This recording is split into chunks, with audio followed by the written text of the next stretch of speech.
আমি অন্তপুরের মেয়ে, চিনবে না আমাকে। তোমার শেষ গল্পের বইটি পড়েছি শরৎবাবু, বাসি ফুলের মালা।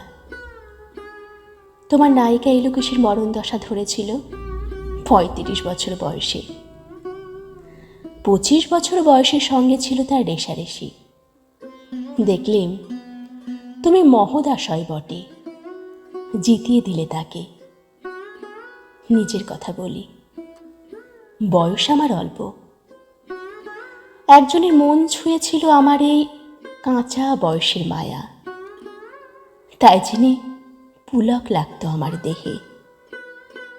ভুলে গিয়েছিলাম অত্যন্ত সাধারণ মেয়ে আমি।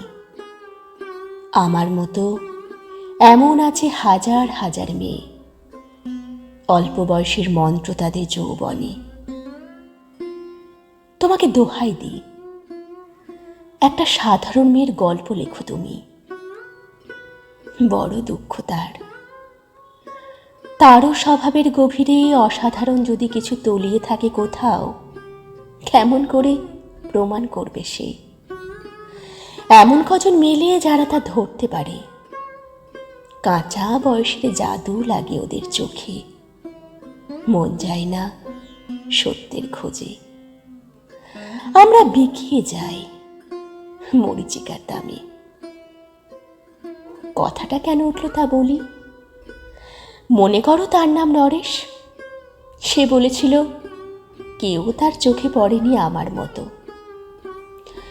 এত বড় কথাটা বিশ্বাস করব যে সাহস হয় না, না করব যে এমন জোর কই।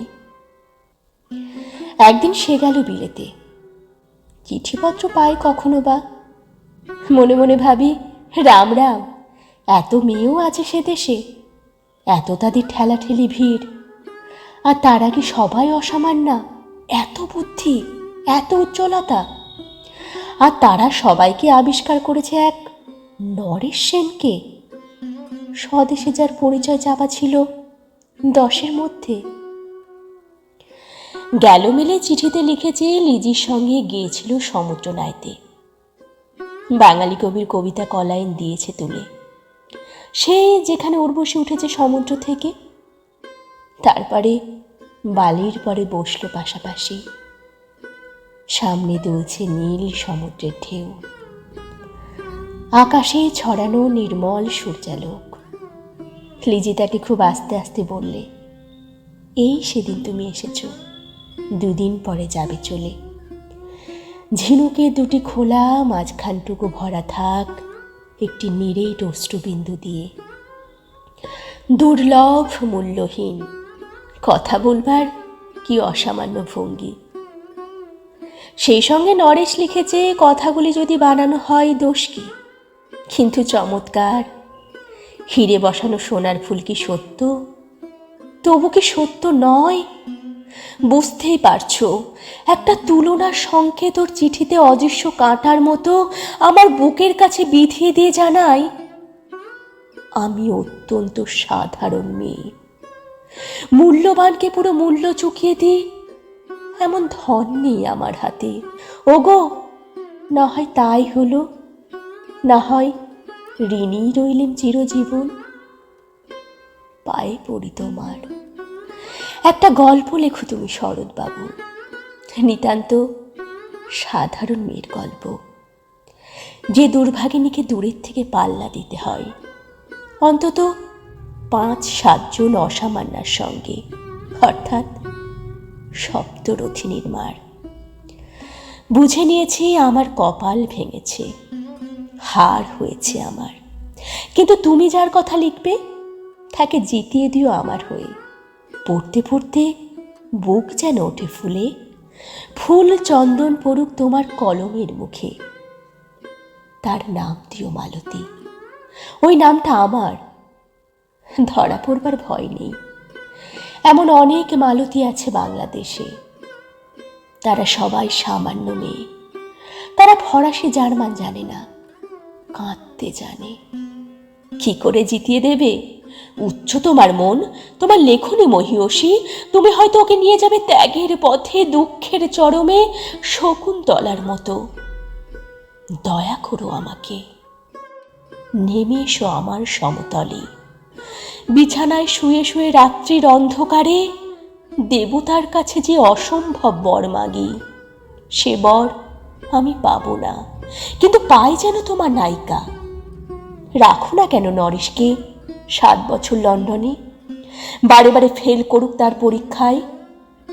আদরে থাক আপন উপাসিকা মণ্ডলীতে। ইতিমধ্যে মালতী পাশ করুক এমএ কলকাতা বিশ্ববিদ্যালয়ে, গণিতে হোক প্রথম তোমার কলমের এক আঁচড়ে। কিন্তু এইখানেই যদি থামো, তোমার সাহিত্য সম্রাট নামে পড়বে কলঙ্ক। আমার দশা যাই হোক, খাটো করো না তোমার কল্পনা। তুমি তো কৃপণ নও বিধাতার মতো। মেয়েটাকে দাও পাঠিয়ে ইউরোপে, সেখানে যারা জ্ঞানী, যারা বিদ্বান, যারা বীর, যারা কবি, যারা শিল্পী, যারা রাজা, দল বেঁধে আসুক ওর চারদিকে। জ্যোতির্বিদের মতো আবিষ্কার করুক ওকে, শুধু বিদুষী বলে নয়, নারী বলে। ওর মধ্যে যে বিশ্বজয়ী জাদু আছে, ধরা পড়ুক তার রহস্য। মূঢ়ের দেশে নয়, যে দেশে আছে সমাজদার, আছে দরদি, আছে ইংরেজ, জার্মান, ফরাসি। মালতীর সম্মানের জন্য সভা ডাকা হোক না, বড় বড় নামজাদা সভা। মনে করা যাক সেখানে বর্ষণ হচ্ছে মুষলধারে চাটুবাক্য, মাঝখান দিয়ে সে চলেছে অবহেলায়, ঢের উপর দিয়ে যেন পালের নৌকা। ওর চোখ দেখে ওরা করছে কানাকানি। সবাই বলছে ভারতবর্ষের সজল মেঘ আর উজ্জ্বল রৌদ্র মিলেছে এক মোহিনী দৃষ্টিতে।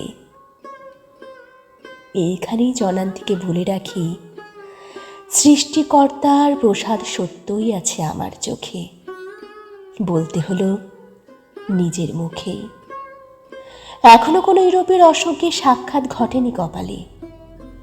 নরেশ এসে দাঁড়াক সেই কোণে, আর তার সেই অসামান্য মেয়ের দল। আর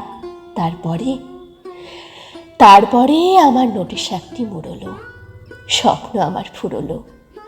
হায় রে সামান্য মেয়ে, হায় রে বিধাতার শক্তির অপব্যয়।